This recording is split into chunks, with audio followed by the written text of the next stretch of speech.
तो देखिए 6 नंबर का क्वेश्चन आपको दिया गया है, दो विभिन्न रंगों के कपड़ों के 10 त्रिभुजाकार टुकड़ों को सिलकर एक छाता बनाया गया है। देखिए आकृति 12.1 ये आपको चित्र देखने के लिए कहा जा रहा है। प्रत्येक टुकड़े के माप 20 सेंटीमीटर, 50 सेंटीमीटर और 50 सेंटीमीटर है। छाते में प्रत्येक रंग का कितना कपड़ा लगा है आपसे पूछा जा रहा है। ठीक है, तो चलिए इसको करते हैं, ध्यान से आप समझेंगे।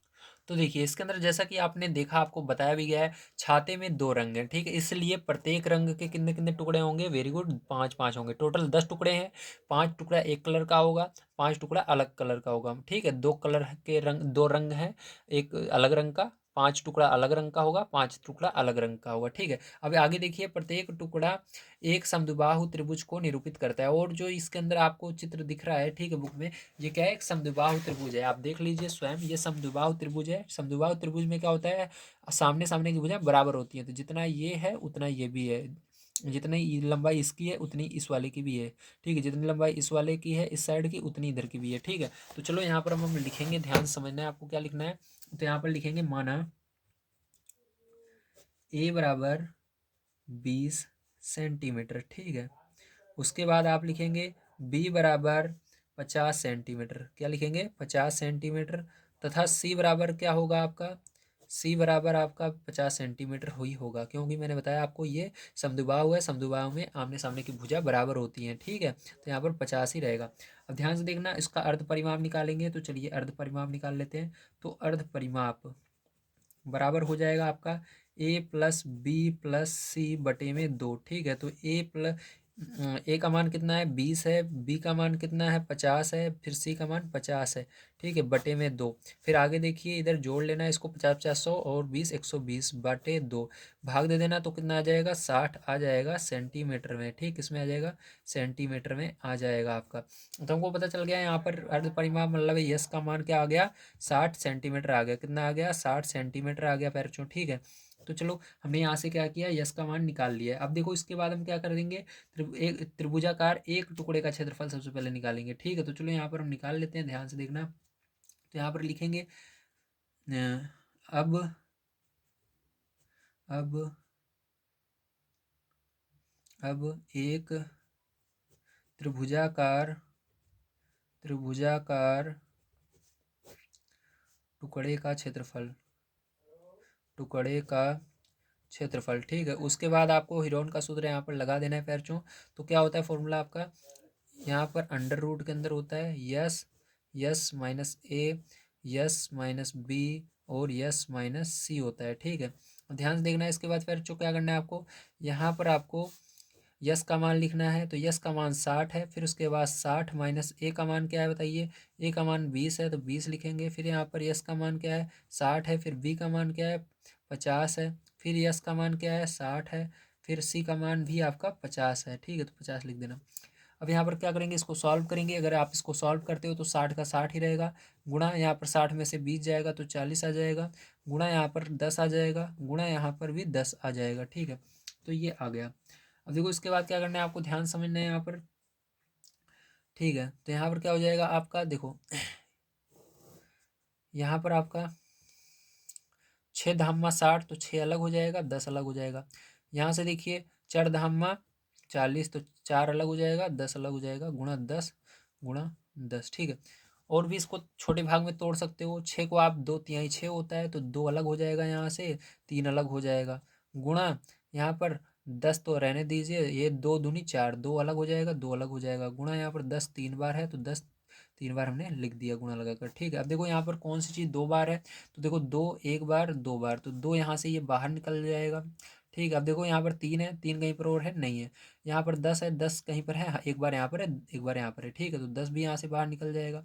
उसके बाद देखो आपका फिर यहाँ पर 2 बच रहा है, तो 2 हमने एक बार था ले लिया है, अब 2 नहीं बच रहा है, ये अंदर ही रहेगा। इसलिए अब 10 देखो एक बार है, 2 बार, फिर से 10 2 बार है, तो 10 यहाँ से भी बाहर आ जाएगा। अब अंडर रूट के अंदर क्या बचा आपका, देखिए तो अंडर रूट के अंदर पैर जो आपका यहाँ पर बचा 3 और 2 बचा, 3 का गुणा 2 में कर दो तो 6 हो जाएगा। ठीक है, तो ये अंडर रूट के अंदर 6 क्या हो रहा है, बच रहा है आपका। ठीक है, तो चलो इसका बाहर वाले का गुणा कर देते हैं, दाम में 100, 100 का गुणा 2 में करोगे 200 हो जाएगा। ठीक है, तो 200 अंडर रूट 6 आपका आ रहा है, तो इसको आगे लिख लेते हैं।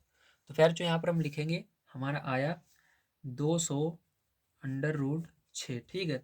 अब यहाँ पर जो हमारा मान था वो सेंटीमीटर में था, लेकिन हमने क्षेत्रफल निकाला इसलिए स्क्वायर सेंटीमीटर में लगाना होगा। तो ये आपका आ गया, ठीक है। अब यहाँ पर आपके पास कुल 5, अब हमको 5 टुकड़ों का क्षेत्रफल निकालना है। एक टुकड़े का क्षेत्रफल तो निकाल लिया, 5 टुकड़े का क्षेत्रफल, क्योंकि प्रत्येक रंग के 5-5 टुकड़े हैं, ठीक है। तो हमको 5 टुकड़े का क्षेत्रफल यहाँ से निकालना है बच्चों। तो चलो यहाँ से 5 टुकड़े का क्षेत्रफल निकाल लेते हैं। अब यहाँ पर बहुत सारे बच्चे सोच रहे हैं कि यहाँ पर टोटल 10 कपड़े, मतलब 10 टुकड़े हैं, तो हम 10 से गुणा क्यों नहीं कर रहे हैं। फिर जो इसके अंदर आपकी बुक में दिया गया है, आपको मैं दिखा देता हूँ। दिया गया है आपको छाते में प्रत्येक रंग का कितना कपड़ा लगा है, मतलब हमको एक रंग का कितना कपड़ा लगाना है उसको बताना है। तो एक रंग का निकालने के लिए आपको पता होना चाहिए एक रंग के कितने कपड़े लगे हुए हैं। एक रंग के 5 कपड़े लगे हुए हैं, ठीक है। दोनों को मिलाकर 10 लगे हुए हैं, तो हम केवल 5 का ही निकालेंगे एक रंग का, ठीक है। तो एक एक रंग का यहाँ पर पता लग जाएगा, इसलिए हमको 5 टुकड़ों का ही क्षेत्रफल निकालना होगा, ठीक है। तो यहाँ पर लिखेंगे 5 टुकड़ों का क्षेत्रफल, 5 टुकड़ों का क्षेत्रफल बराबर फॉर्मूला क्या हो जाएगा, 5 गुणे एक टुकड़े का क्षेत्रफल।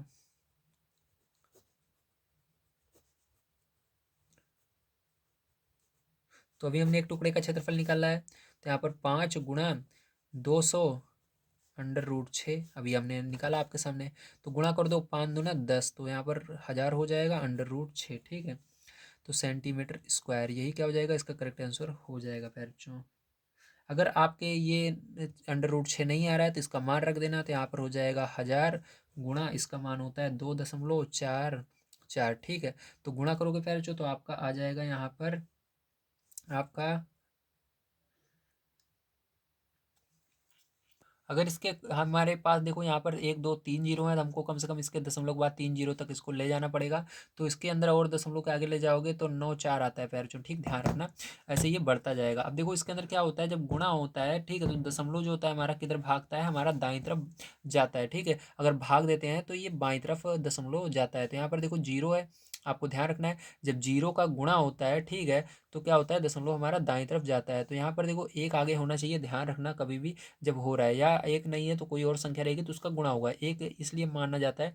अगर एक रहता है तो एक का गुणा होने पर यहाँ पर कोई भी चेंज नहीं आएगा, आपको पता है। एक का पहाड़ा 2 बार पढ़ोगे 2 ही आता है, या ऐसे कह सकते हो एक का गुणा 2 में करोगे 2 ही आता है। इसलिए यहाँ पर आप जीरो है तो बस आपको कुछ नहीं करना, दशमलव को जितना जीरो है उतना उधर खसका देना है। तो देखो यहाँ पर 1 2 3 जीरो है, तो दशमलव के दशमलव जो है इधर 3 अंक बाद चला जाएगा, ठीक, क्योंकि इधर 3 जीरो है तो 3 अंक बाद जाएगा, तो मतलब 1 2 3 3 अंक के बाद यहाँ पर लगेगा। तो आपका आंसर क्या हो जाएगा, 2449.4, ठीक है।